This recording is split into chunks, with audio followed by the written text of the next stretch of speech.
I finally got myself together. You see, I found the light that shone forever. Now my life is so happy, so fine. And it's all because my God has shown me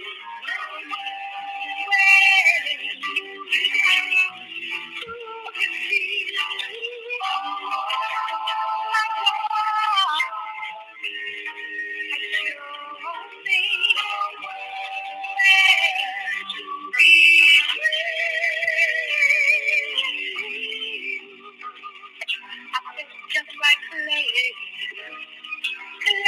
in a potter's hand.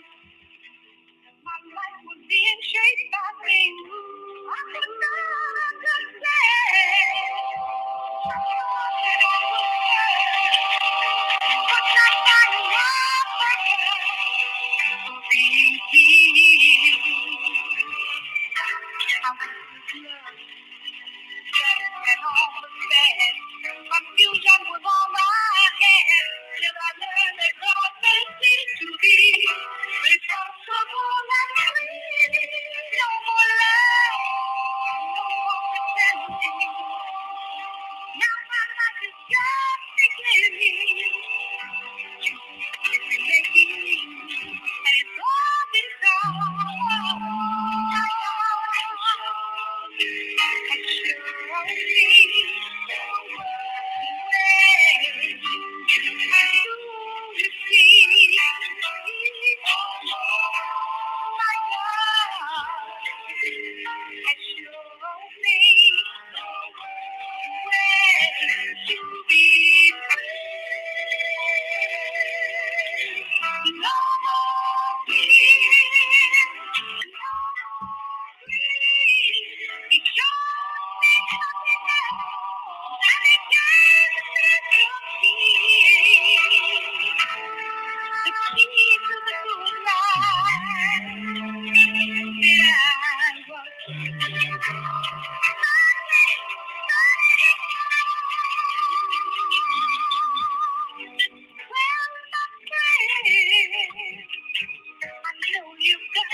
but when you get tired of running, I know where you can go.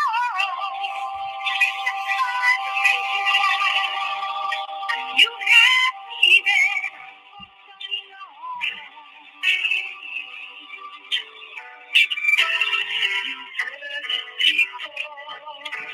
now here it comes. Know you the truth, and the truth will set you.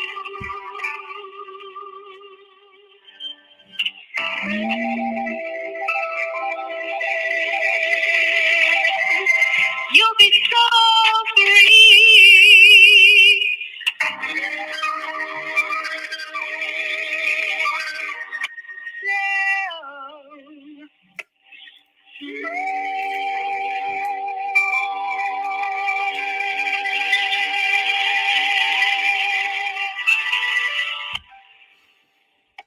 Alhamdulillahi Rabbil Alameen wa Bismillahir Rahmanir Rahim wa ashhadu an la ilaha illallah wahdahu la sharika lah lahul mulk wa lahul hamd yuhyi wa yumeet bi yadihi al-khayr wa huwa ala kulli shay'in qadir wa ashhadu anna Muhammadan abduhu wa rasuluh.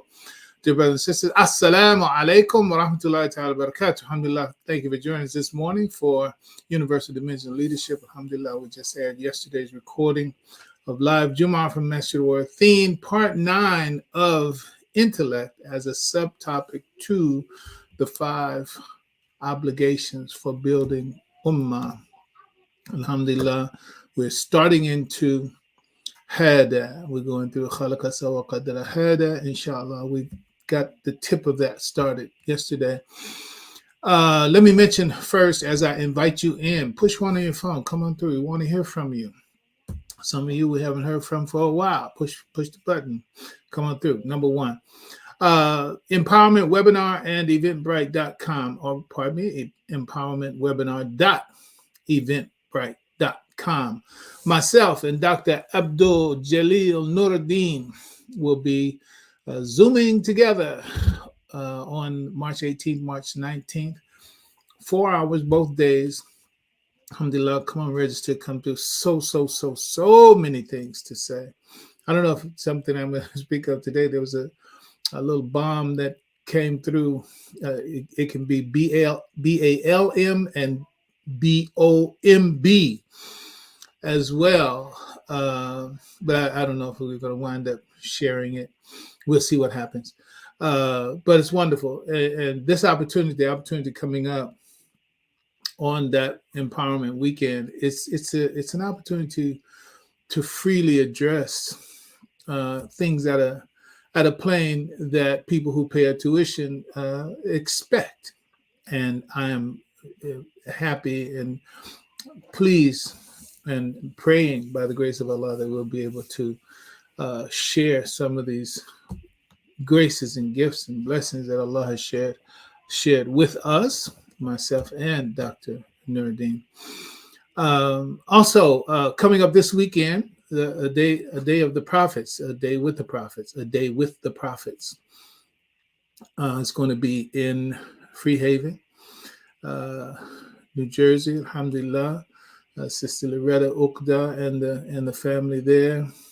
Alhamdulillah, the Ummah overall, we're going to be there. On the list are several others. And I know I'm going to leave somebody out if I mention it, but I will go ahead and mention my brother. I'm going to leave it alone. I'm going to leave it alone since I don't have all the names. Inshallah, if I get a chance, I'll do that.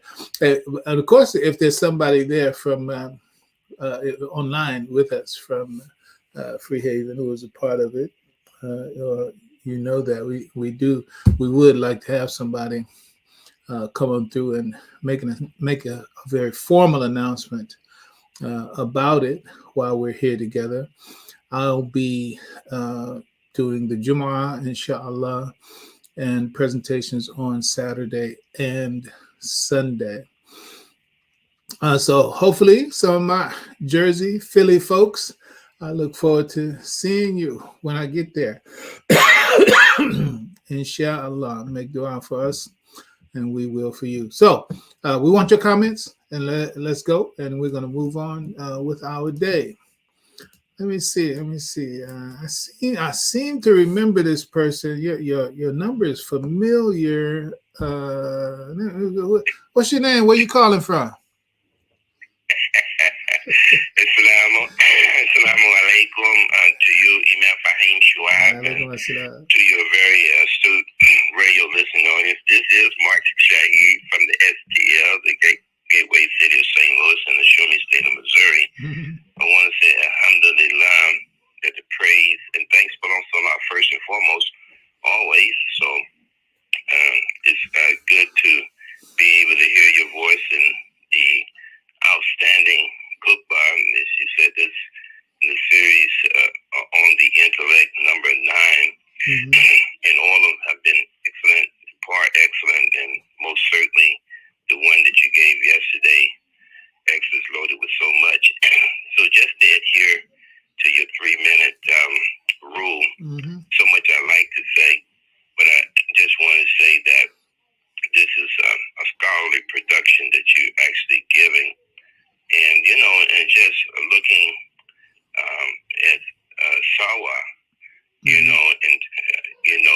the place in the creation or its relationship with other created form. We're talking about the intellect, which is abstract, and looking at it in terms of its relationship to the universe. I thought it was so beautiful, the way in your khutbah that you related that to also the abstract in terms of revelation, and then the recitation of the Quran in terms of how it brings about an education, a purification, if you will, and then the inspiration. And I can see clearly how this is a important part in terms of building Ummah, which is very, very important. You know, the Prophet Muhammad sallallahu alaihi wasallam, he said that the most useful and most valuable, beneficial creation was the akal, sometimes translated as the human brain, but also the intellect. Very, very important. And you know, and I just want to say, and I know my time is pretty much up, but you know, there's a philosophical saying that people, you've heard it before, but it's a word tolerance. I looked at it sometime back, maybe 4 or 5 years ago. And I don't know where it actually initiated from. I don't know whether it's from the United Negro College or what, but you've heard it. A mind is a terrible thing to waste. Yeah. And you know, many, many years ago, some people don't know, but I was a teacher in the University of Islam, in the Nation of Islam. I did that for a year. I taught English grammar and I taught mathematics. And one thing, I used to teach in grammar in terms of verbs. You have linking verb, but you also have active verb in terms of English grammar. Is a linking verb. So when we say that the mind is, that makes it, is a linking verb. Is what? Linking something to the predicate. Is a terrible thing to waste? No. The mind is not a terrible thing to waste. The mind is a valuable thing to waste. So we get this by way of our religion, our Islam, in terms of the value of the mind, the purpose of the mind, in terms of the mind or the intellect was created for the natural creation, or I should say the universe is the same thing, because this is Allah's creation, and being able to extract it from that. I could say more, but I think I said enough. I'm within that 3 minutes. Alhamdulillah. Alhamdulillah. So alhamdulillah. Thank you so much. As always, very scholarly goodbye as always, and I look forward to inshallah next week. Assalamu alaikum. Alaikum assalam wa rahmatullahi wa barakatuh. Alhamdulillah. Always a great contribution from our brother from the STL, Brother Mark. Alhamdulillah. So there was something that I encountered. Actually, mashallah, it's like literally just before I came on. And let me go ahead and mention and speak to some of my Star Trek aficionados. It used to be, I'm talking about, well, yeah, of course, the black and white, James Kirk, Captain Kirk operation. And greetings to all my folks that are checking in. Alhamdulillah, Red Hot Chili Pepper. I see you.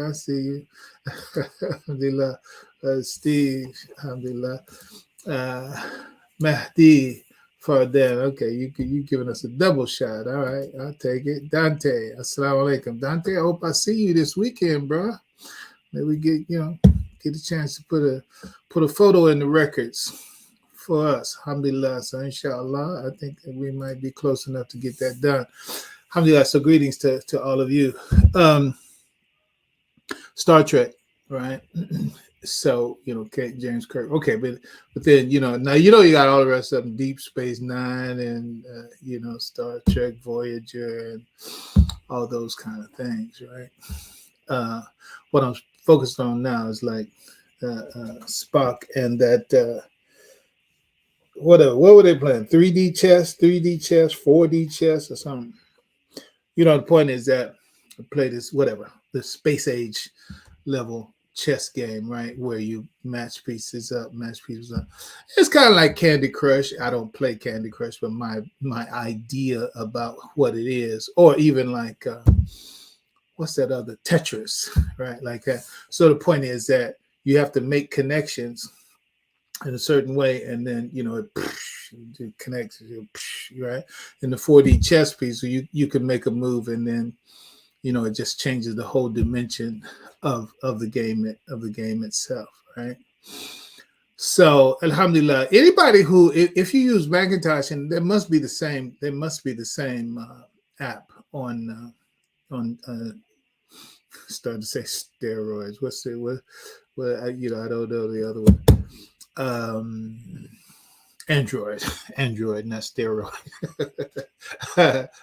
So notes.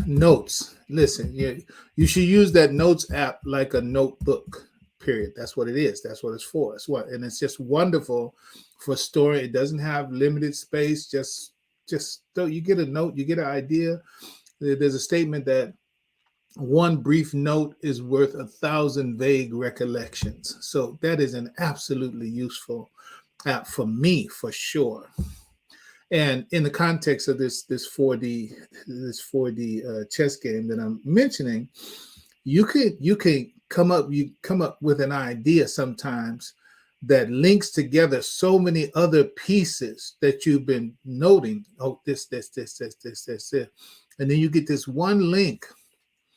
I.e., I'm not talking a URL or a web address. I mean one idea, and you plug it in, and it's like a whole clear ideological world pattern. I mean, a course. It's not just. This is not. I mean, mashallah, alhamdulillah. I mean, it's look. You do something like I've been doing for 50 years, you're gonna have some kind of standout aspects about what you do, right? Find somebody else that did something else for 50 years with a focus and see if they're not particularly good at that particular thing that they've been focused on for 50 years. So okay, so I'm not gonna be even trying to make no excuses for success in this regard. Knowledge is my business. Information is my business. That's what I do. That's what I dig for. It's like gold miners. It's like I get down and dirty from the information perspective. That's what I do. Okay, so let's move on. I was starting to think about KD. So okay, Fahim, go. So something opened up for me. And I was tossing the question about, okay, well, what are you going to do? You're going to talk about it? You're not going to talk about it? Then when my brother Mark, he talking about language and and subjects and predicates and connecting verbs, etc. Okay, I said, well, I'm going to take that as a sign from Allah to say, well, look, yeah, go ahead and talk about it. And as I proceed, let me also say this. I love you. I mean, I really do. I love you. I love that you're online. I love that you take the time. I love that you're interested in what I might have to say. It's a great compliment. I appreciate it. I value that. So your presence is valuable. And also, speaking of 50 years, my wife and I celebrated our 50th wedding anniversary this past July. And sure, I've learned about love through her, and that's from high school. By the nature of our interaction over the time, and all the hills and valleys and the roller coaster life, the ups and downs, etc., that go with marriage, I have, by the grace of Allah, been seasoned through that. One of the things that I believe, Allahu Alam, you got to decide for yourself. One of the ways that you also know that you love someone is that you can be around them and you don't have to be doing nothing. It's like, there's nothing that you have to be doing. You just, okay, we're just here together. There's nothing to talk about, there's nothing to do, It's like, but just your company is great. It's wonderful. It's a blessing. So when I tell you that you who are online here with me, and yes, even those of you who are checking in, sure, we see the numbers of people checking in, so many people checking in. So even you who are just checking in and you didn't see this live, I love you too. Your presence. And also, I like to use this little cough drop code. Sometimes we get messed up.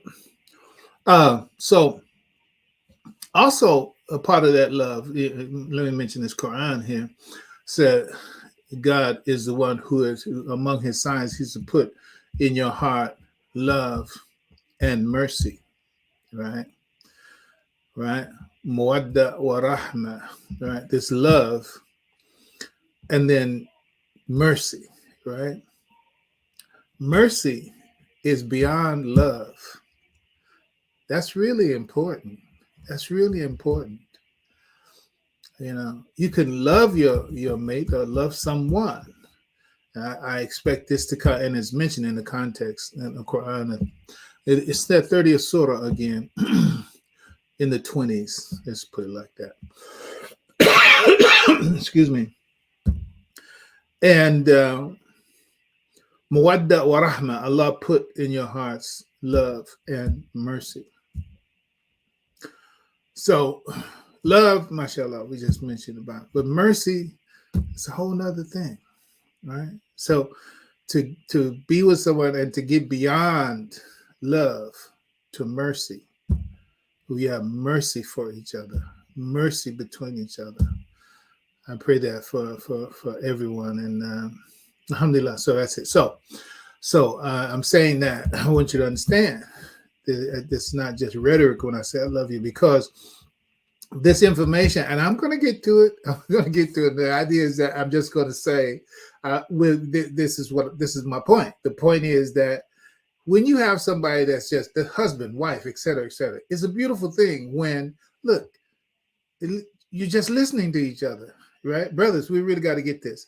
It's like when you listen to your mate, it's like, it doesn't have to be for information. It doesn't have to be for information. It's just communication, a sense of community, a sense of relatedness, a sense of affirmation, a sense of affiliation, a sense of intimacy. That's really what comes. Y'all heard me say all this in a long, many years. It's real. It's actual. You got, check in. If you kind of forgot about that, get back to it. Get back to it. So to have someone who's just willing to just listen to you. I'm gonna listen to it as long as he's saying something I want to hear. So on some level, yeah, that's going to be true. But then there's also say, oh, this is Fahim. This is Fahim. Whatever he say, that's what I want to hear today. And I appreciate it, and I love you for that. Okay. And even this, I have to say this so you can understand this, because I feel easier when, okay, why'd you choose to go this way rather than go that way? All right. So last time, right now, I love you for listening. Okay, so let's enjoy. I do have fun with knowledge. I do. I have fun with knowledge. Allahu Akbar. All right, y'all. Let's see it. So this is just a conversation between loved ones, right? It's a conversation between loved ones. You just happen to be listening in, and I appreciate your listening. But let's go now to what we're saying. I'm gone now. We're just gonna go where it started. I'm going the White Rabbit. This is the White Rabbit. This is the this is the neo White Rabbit movement here. Let's see.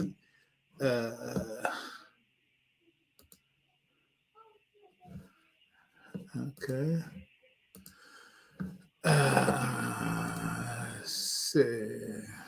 Let's see. Okay, so notes. I talked about notes, right? Yes. All right. All right.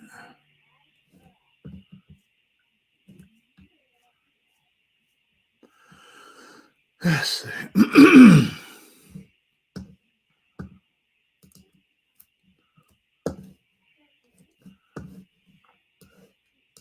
Okay, now I gotta try to see what you're seeing.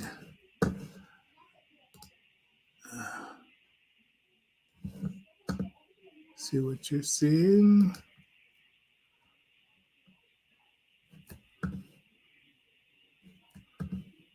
Hopefully I didn't knock myself out.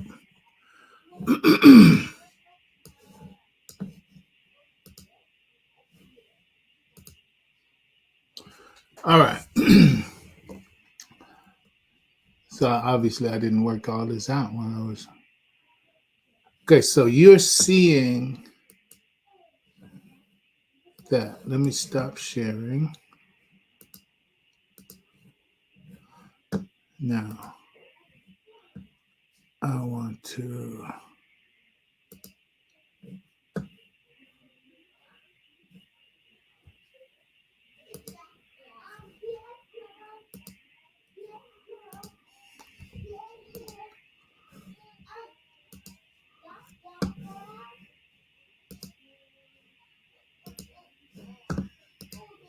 There it is. Okay. This is what I want to share with you. All right, so I'll, just clicking through, getting ready for, the broadcast, what have you. And so this question. So I subscribe to this Quora, right? This Quora, I guess it's like Quora, like quorum or something like that. So different people send in different questions, and then people give the answers to the questions, and people vote on the answers, blah, blah, blah. Okay, this is where it started. So this person, Ben Colbert, he lives in New York City. He was upvoted by Jack, a former CIA officer of 25 years, CIM and Central Intelligence Agency, 1968 to 1995. He's the author. This is the guy, Bill Colbert. This is the guy who's answering this, right? He has 324 answers and 23.4 million answer views. So somebody's paying attention to whatever it was that he said. 23.4 million. It's not a TikTok video. This is an article, and it's just 5 years ago. So that's like 5 million a year were viewing this answer. All right, so here was the question. The question was, are real CIA agents as badass or skilled killers as films like Taken or The Equalizer make them out to be? All right, so right now you just get started with understanding how much of a fantasy life that the media creates for us. But that ain't even my point. My point is to get to the richness and the value that we can take from understanding that discrepancy, right? The discrepancy between what we're shown and made to believe about CIA agents and about secret intelligence operatives and blah, blah, versus the reality and how it goes deeper. Let's move on. So it says, our real CIA, and this is about language. This is another thing. This is not about CIA conspiracies or anything like that. This is about language. It's about shaitan. And Quran is very, very clear on it. So okay, let's move on.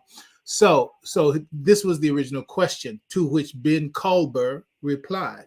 The original question, are real CIA agents as badass or skilled killers as films like Taken or The Equalizer make them out to be? Now, Ben Colbert's answer, he says, since I'm more familiar with the Mossad is Israel, occupied Palestine's secret agency. Not so secret, but Mossad, he said, I'm more familiar with Mossad rather than the CIA. I will answer from my own perspective and experience about intelligence agents. Let's get one thing straight first. So you're seeing the image, right? This is the latest Bond character, 007, right? Agents do not look like this. I'm just thinking about, man, how they manipulate the thing. Oh, let me drop this on you.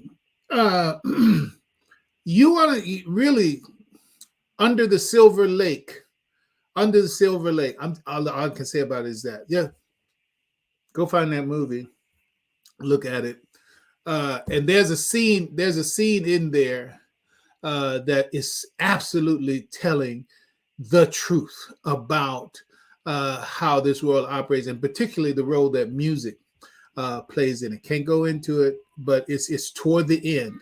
So even if you wind up getting it, if you get it, you streaming, order it, blah blah blah. I'm telling you, it's worth it. Those of you who collect these type of movies, you should have that in your collection. And then just fast forward it, especially if you can see the images when you fast forward. You know how you can see something when you fast forward a character.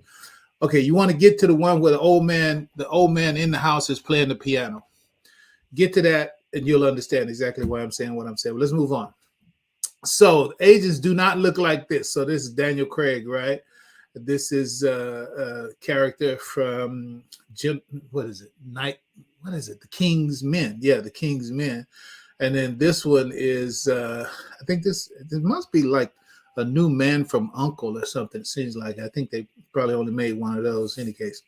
Okay, so the answer goes on. It says, they don't have any more hand-to-hand combat skills than any trained soldier. They don't drive around fancy cars wearing fancy clothes. They don't try to look good, and they are certainly not involved in affairs with cute women on their missions. An agent's greatest skill is being unnoticeable. Here's the big key for whatever I'm going to say and want to say after, and I hope you'll give me a little time to after based on my prefatory statements and the need to get this point out. So hang out with me. So we will be a little after the top of the hour, inshallah. Okay, so they're cute women. Okay, an agent's greatest skill is being unnoticeable. Big deal. If you're taking notes, just write invisible. Just write that, because the rabbit hole is open from there, and what I hope to, inshallah, share has everything to do with this issue of invisibility and language. Okay. Once he is invisible, he can do anything he wishes. To achieve this, an agent cannot look suspicious and cannot grab attention. He needs to blend in with the public as best he can. Brother and sister, I want to remind you, I'm not concerned about CIA agents. I'm not concerned about intelligence operatives. I'm not concerned about that. I'm trying to get to the point for you to see this is a real world explanation of something that we have been deluded about and how it actually operates. And so now when you go to another layer about which we are deluded, or toward which we are blind to the extent that it's invisible, then you need to take this as a model, as an example as to why invisibility is a problem if your enemy is operating under a veil. They're operating under an invisible sphere, which you can't see, but they're in your environment, but you can't see them. Huh? Can you hear the Quran? I didn't write the verse down, but said, and Satan and his hosts watch you from a position that you can't see them, right? So Satan also, his invisibility, and as the Imam points out to us, rahimahullah, he says, fight the schemes of Satan, for his schemes are weak. You can't fight Satan directly. You have to fight his schemes. So you see Shaitan in his schemes, but you have to be able to see his schemes, because sometimes his schemes don't look like schemes. Allahu Akbar, let's go. So what do we say? To achieve this, an agent cannot look suspicious, cannot grab attention. He needs to blend in with the public as best as he can. To do this, agencies hire agents who don't look like they just left the military, like this guy. There's his image. He said, you can easily tell this guy's from military, slouched back, tattoos, physical shape, facial emotions, placement of hands, and choice of clothing. He is not a good candidate for a secret agent. I would assume the secret agent looks more like this guy, right? And I'm sorry, I blocked out if you can't see it, since you can't see it, but mashallah, it's there. Or like these people. So yeah, this guy, backpack college dude, little Sarah Cupcake, whoever her name is. These are regular people. They don't look like supermodels, nor do they look like someone you would stare at. They are the exact type of person that would walk past you in the street. You wouldn't glance for a second look, but rather continue with your day. They don't look suspicious. They don't grab attention. They can blend into the public perfectly and become invisible without anyone even caring who they are. They are everywhere and they are nowhere.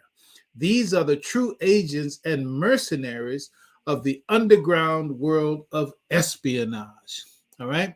So that's in the real three-dimensional, everyday world. These are facts. These are actualities, right? Now let's go where this took us in that context. Okay. Alhamdulillah. So I'm looking for my notes. All right, now I'm opening this note up to you, but it is truly just notes. All right. So let's share again. So these are notes, no particular order. I'll be bouncing back and forth. I'm just gonna share this with you. All right. So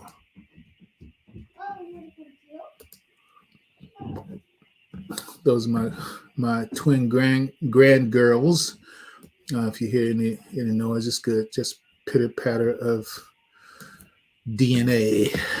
Alhamdulillah. All right. So let's just walk it off. From the top here. I don't know how far we're gonna get. But I've already mentioned the Quran, right? In terms of the Quran, Satan and his hosts watch you from a position that you can't see them. You should look that up and hold on to that verse. Now, this is a comment. So what I did, like as you see right here, these are all notes, right, with different headings. So in different places, different bits of this information were there. So what I wound up doing was going through and copying from different pages, right? From different pages. Copying, maybe I found something here, there, there, and then, then put it all in one place. So that's what you have. I have copy and paste notes from throughout my notes app, but bearing on this particular question. So they're not in any particular order, but the idea that I have in mind is obviously in my mind. So let's walk through. So here's a statement from a larger document, and I'll tell you, the larger document is a new people on the earth, Inshallah, mashallah. It's really 92% ready to simply be a book to explain how it is that we are a new species in creation. I shared some of it on whatever I was on last. Can't remember. Yeah, move on. So we talked about speciation, right? Oh, yes, it was with Atlanta, my brother Imam Dawood Sharif program there. We shared that. So if you can find that program, you can get another little chunk of that whole teaching. But let's read this. The relationship between the subatomic level of the material reality, meaning the unseen, that is everything that we see, that's at the quote, everything we see is like molecular, right? Molecules of this make up that. But below the molecular level is the subatomic levels, right? So all material reality is what underlies material reality is the subatomic level. Okay, I told you it's a rabbit hole, right? I started talking about Star Trek, right? So keep your seatbelts on. The relationship between the subatomic level of the material reality, which is unseen, and the molecular level of the material reality, which is seen. As soon as you get a molecule, you're seeing something, right? So the molecular level of material reality, which is the seen, is the same. I would say also, go ahead and take a screenshot of this and work the ideas out at another time when you can, or what have you. But to make it clear, it's the same as the relationship between the nature of the master narrative. What is the master narrative? Master narrative is the story. Let's just make it simple. The American story. Somewhere there is a prototypical, archetypical, standard idea of what is America. What is America? There's an abstraction of America. So when Donald Trump says, "Make America great again," right? He has a vision of what is America. There's a master narrative for his America, right? And there's a master narrative for others with regard to what America is or is not, etc. All right. But the point is, and China has a master narrative, and Britain has a master narrative, and African nations have a master narrative. Not to say that it's less likely that Africa, which is a continent, would have one master narrative than an America, even though it's United States, it is still one country. It's a stronger potential for us having, and we do, a more similar master narrative. And the Declaration of Independence makes that even more likely. All I'm trying to get to is Nigeria has a master narrative. Ghana has a master narrative. Sudan has a master narrative. Whatever. Egypt has a master narrative.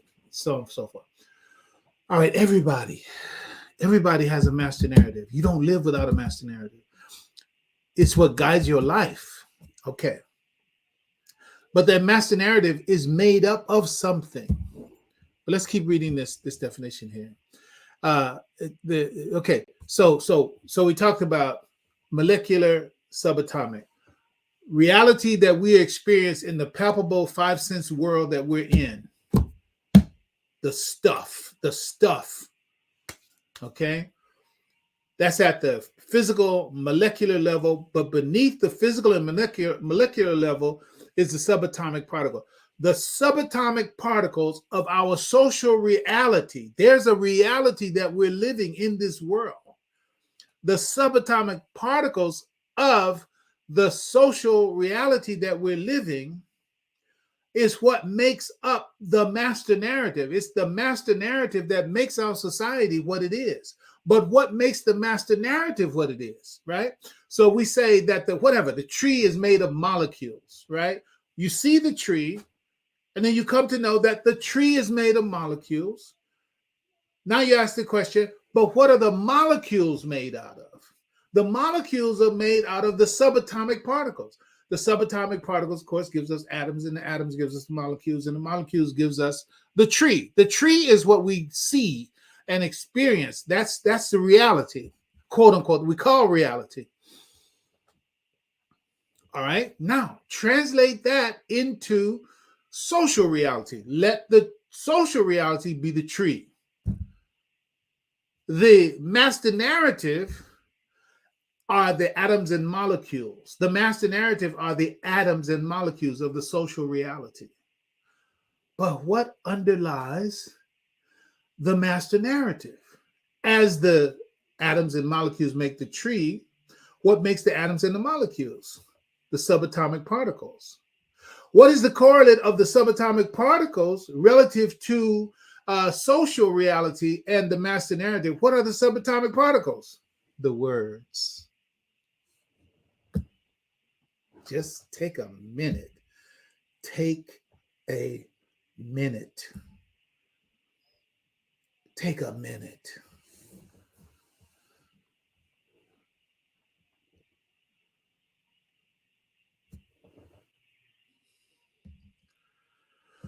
Let me finish reading this sentence here. The relationship between the nature of a master narrative that underlies the social reality of, and I should add to this, of any given society, not a given society, any. Russians, they got their own master narrative. China, whatever. the Kiwis, that's one of the ways that we talk about the Australians, the New Zealanders. I think no, the Aussies are the Aussies, the Kiwis are the New Zealand. Either way, move on. So of a given society and the behaviors of the individuals. See, if you live in a society and under its master narrative, and especially if you don't, if you're not conscious of that master narrative, you will be in, and we are in until we wake up on our own to the master narrative. Otherwise, you will cooperate unconsciously, which is the way that culture, if you take and understand culture having a life of its own, you will be in what is called a cultural consensus trance. Real stuff, okay? Cultural consensus trance. There's a level at which the culture doesn't need you to be thinking about nothing. Do it automatically.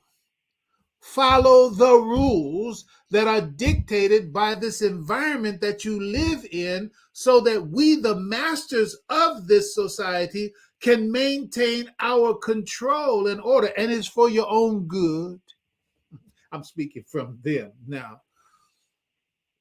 So if you don't know the master narrative, then you can't critique the master narrative. You can't deconstruct the master narrative. You can't set yourself free from the master narrative. And if the master narrative is against you, then you are its slave.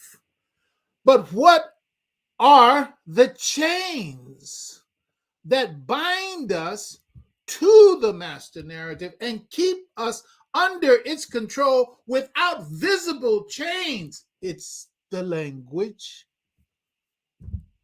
Okay.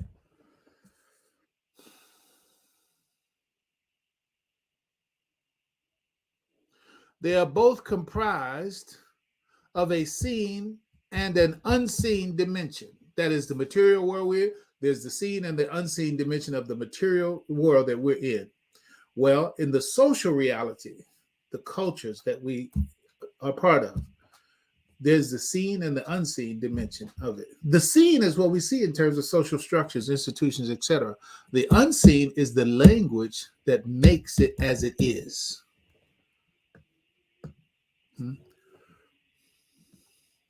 Children's stories, some of you have heard me say it before. Alhamdulillah, I put this in my life when I was a young child. Thank Allah for my mother, Haja Tinny Faye Johnson, rahimahullah. Childcraft books. We had this whole set of childcraft books. They had beautiful pictures in them as well. I can remember the crotchety, rickety old man that went with this little story here, and I'll go ahead and read it. And the title of the story, 1954, is when this childcraft book series, Master of All Masters, and is retold by Joseph Jacobs. I won't even go into that, but Joseph Jacobs. Okay. A girl went to a fair to hire herself for a servant. At last, a funny old gentleman engaged her and took her home to his house. When she got there, he told her that he had something to teach her, for in his house, he had his own name for things. He said to her, "What do you call this? Oh, pardon me. What do you call me? Master or mister or whatever you please, sir." He said, "You must call me master of all masters." "And what do you call this?" pointing to his bed. "Bed or couch or whatever you please, sir." "No, that is my barnacle." "And what do you call these?" said he, pointing to his pantaloons. He said, "Breeches or trousers or whatever you please, sir." "You must call them squibs and crackers." "And what do you call her?" pointing to the cat.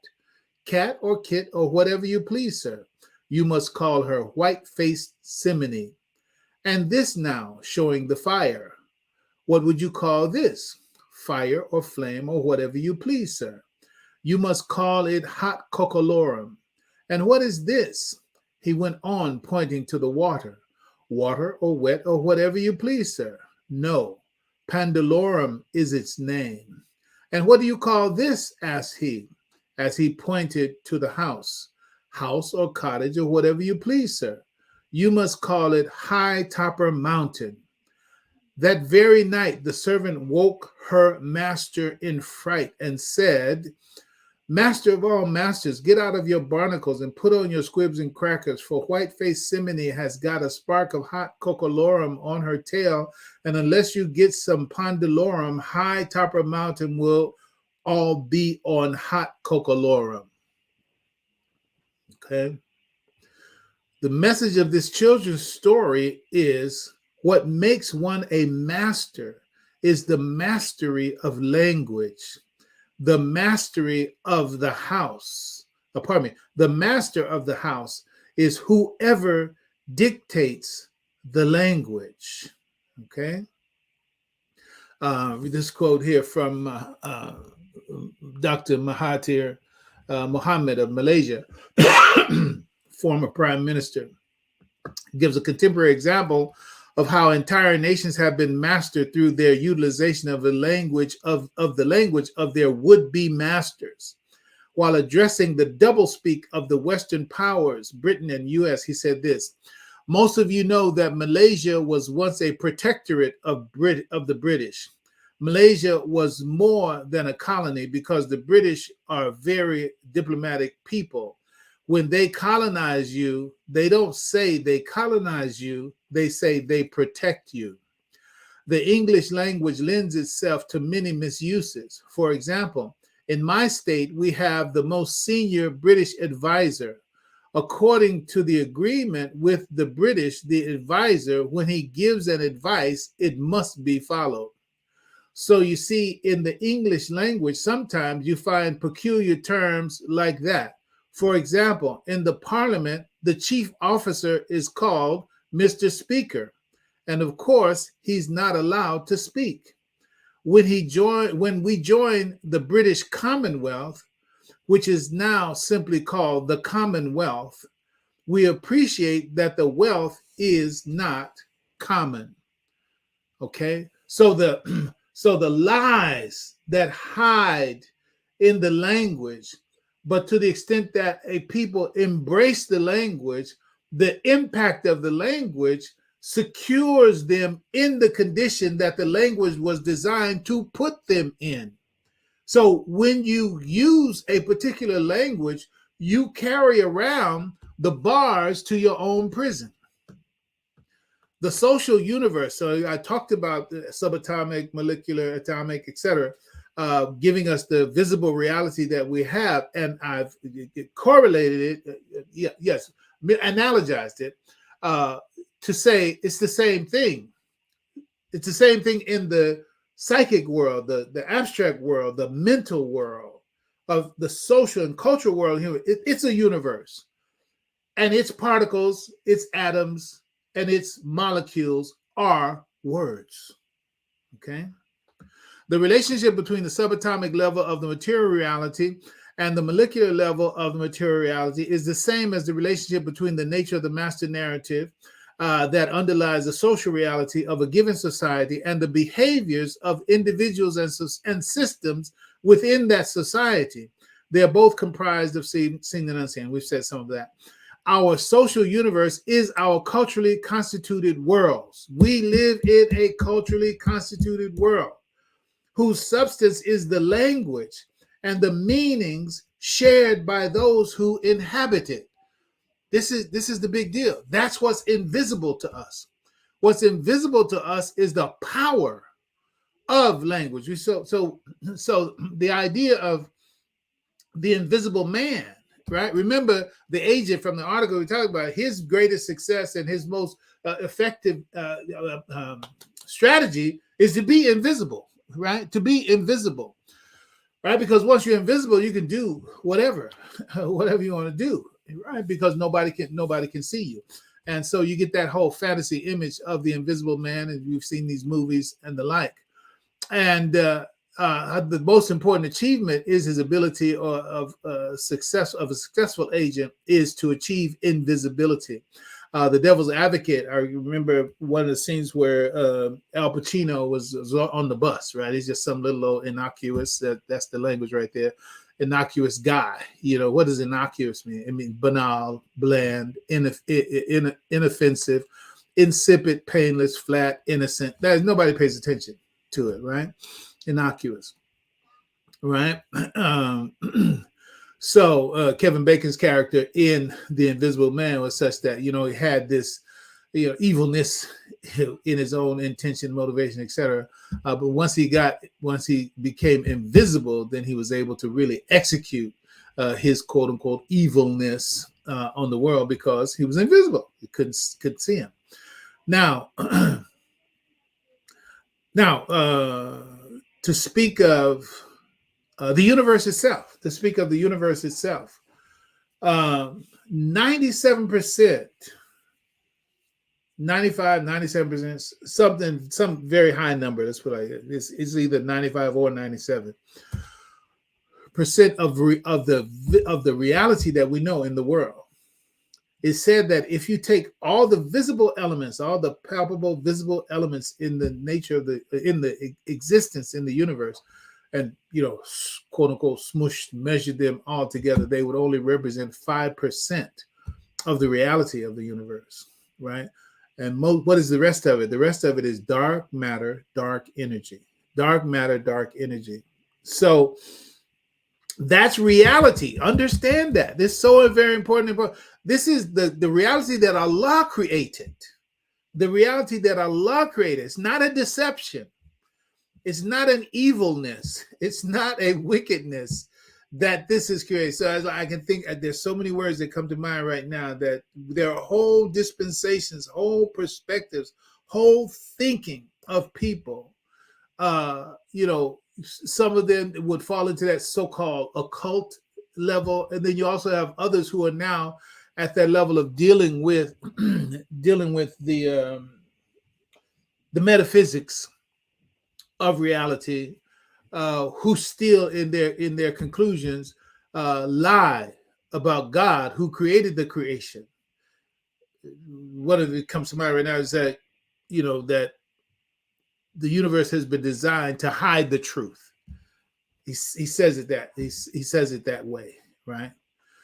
But I'm not gonna go into it. I only want to say that Allah subhanahu wa ta'ala, He created the creation, and yes, there is dark matter, yes, there is dark energy. And Allah says in the Quran, He said, look at the orbs that are held aloft, and look at the creation that Allah created without pillars that you can see. Right? So that's Allah telling you dark matter, dark energy. What you see is not the most. What you see is not the real power. What you see is being upheld by and within something that you can't see. So invisibility is power, and the invisible is powerful. That's fine. But there are those who take that knowledge and use that knowledge in a way that undermines what Allah intends to benefit the human beings. And I'm saying it's this power that's in language. This power that's in language is a power that's being exploited and a power that's being used against us. And this is why we have to get most explicitly, listen, more and more we have to learn how to read and think in the language of the Quran. That's really it, right? Read and think in the language of the Quran. When you learn how to read and think in the language of the Quran, that's what separates you from the prison that is this world. Let me give you some quotes that are critical for us here. Let's see. Yes, here's one. Speaking of vocabulary, the Dalai Lama, I think, come on, Fahim.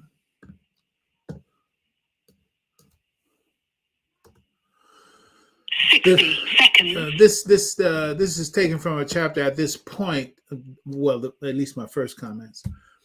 There's an Audible publication. I think, The Universe in an Atom. The Universe in an Atom it's the Dalai Lama is the author, right? So at about 4 hours and 44 minutes in chapter 5, the comments that give rise to these notes are these. The vocabulary is used to create and define categories of thought. That when I create a word, I am giving boundaries. See that word? Watch out. Definition. Good. Spend some time really getting into what does definition means. Means. What does I'm somewhere else. What does definition mean? Do you spend some time with that word? And don't get stuck on D meaning negative. Give another meaning to D. That's DE. D finite, right? Let me give you a little help. Deploy. If I deploy something, or if I employ something, rather take those two words together, get another meaning for DE, and then now add that to definition and juxtapose it against infinite. Juxtapose definite against infinite, and you'll start getting at what I'm talking about. So the point is that words set boundaries on reality. They set boundaries on reality. I got to keep moving. Vocabulary is used to create, define categories of thought. That is information. Look at the word itself, information. The outcome of the process of being formed inside. That's what information actually means. In is in, form, in is inside, right? Form is shape, right? Ation is the outcome of a certain process. Information is the outcome of the process of being formed inside. The outcome of the process of being formed inside. So all of your information forms you on the inside. Let me inform you about this, right? And once you accept certain information as such, then you are being shaped. Your perception is being shaped by that information. So if someone gives you false information, then you're going to be shaped falsely. So why not let the information that shapes us be the truth? Okay. So vocabulary is used to create, define categories of thought. Information structures the mind, which in turn dictates the speaker's language. That is you and I. That's our language, the speaker's language, and it dictates the speaker's language that is in thought, word, and deed. Once you've been formed on the inside, that's your psychic body. So your behavior is going to be in accordance with that psychic body. This is why the actual definition of words is a word. So you want to get the definition of a word? Don't worry about the dictionary. Alhamdulillah, use it, sure. But don't depend on it, right?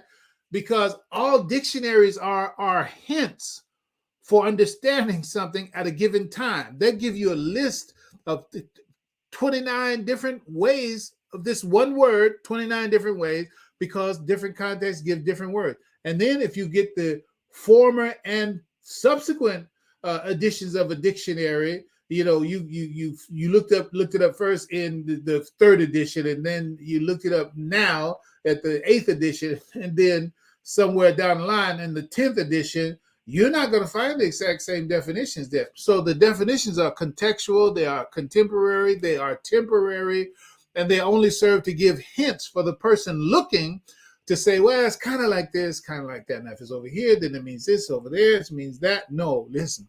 Here's what words actually mean. Words mean what they make you do. Words mean what they make you do. So whatever your vocabulary is, what a word means, all you got to do is look at how you behave when you hear the word. And that gives rise to, I'm going to take 7 more minutes and we're going to go. That gives rise to what you call fixed action patterns. See, words are signs. Words are signs, verbal signs, but they're signs. And they have informed you, right? If they have informed you, then that means that they have given you your psychic eye. They've given you your abstract eye. They've given you your mental eye. We call it perception. So the way you see and the way you hear things is not what's said, it's what you heard and what you see in your internal formation. And it's that internal formation that responds to the words and the visuals coming in. Oh, that means this, that means this means that, this means. Who's saying that? Your psychic body, your abstract self. Why? Because it's constructed of words and vocabulary and signs and symbols, etc. That's its reality. It moves in that world, right? And so mentally, there's a certain set, especially if you're a part of a culture. Remember when I said about cultural consensus trends? If you are a part of a culture, and in actuality, it's like acculturation and socialization is formation. It's like, listen, if whoever we are, it's been shaped and molded by our socialization. That's Quran, 17th chapter, 84th verse. Everyone acts according to the way they've been socialized. Everyone acts according to the way that they've been acculturated, shakila. And you can hear shackle in that word, right? The Arabic word, shakila. You can hear shackle in the word. And everybody's been bound by their socialization, cultural consensus trends. Everybody's bound. And the idea is that it is our language that constitutes our world, right? So you can't get out of that. In fact, there's did I find it?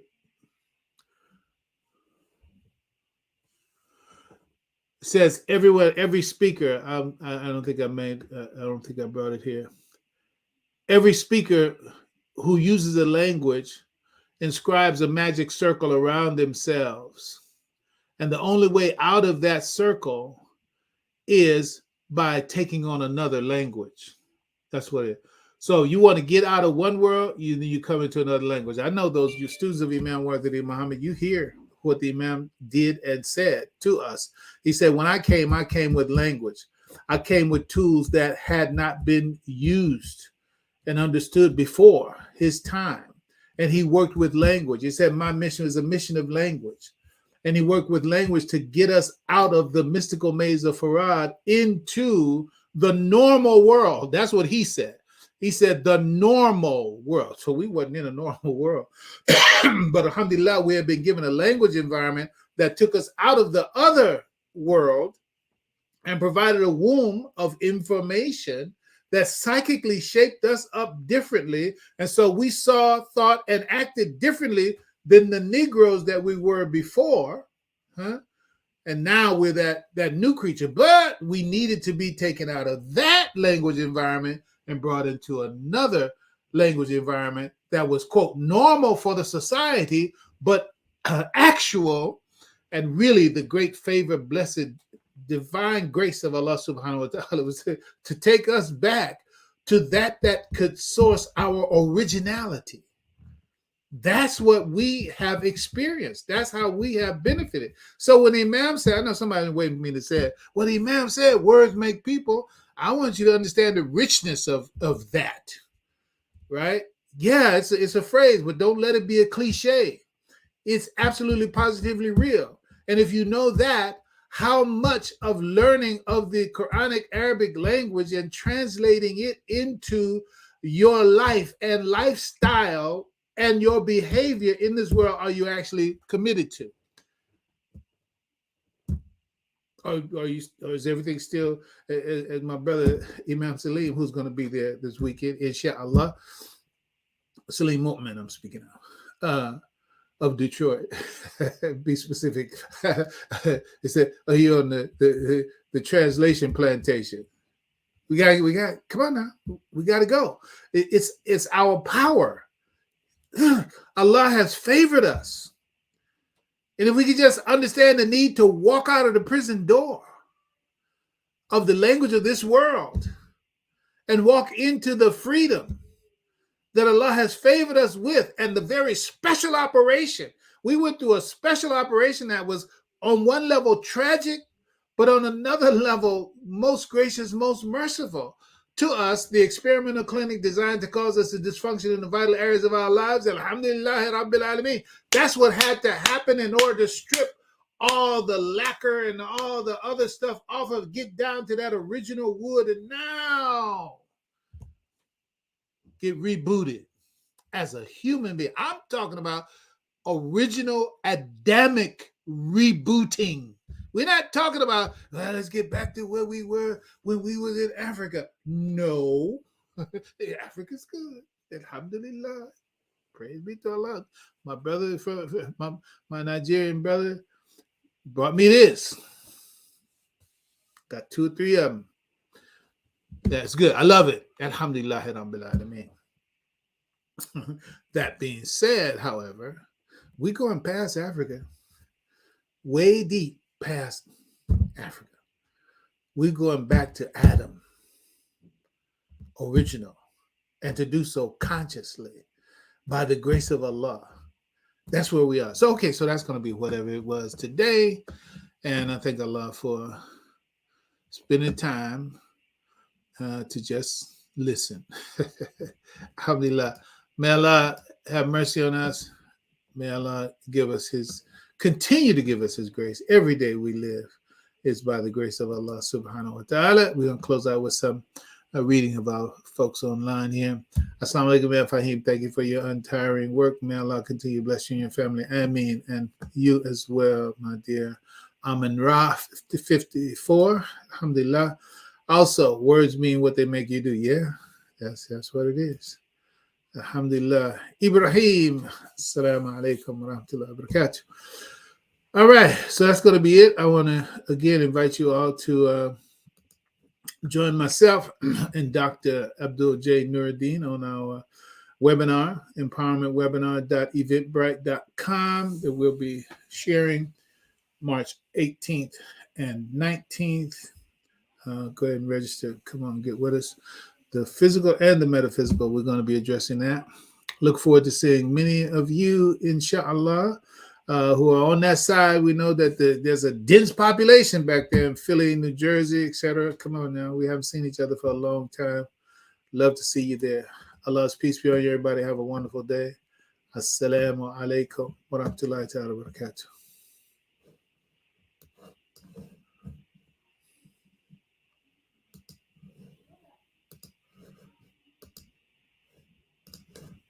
Thank you for using Blog Talk Radio. Goodbye.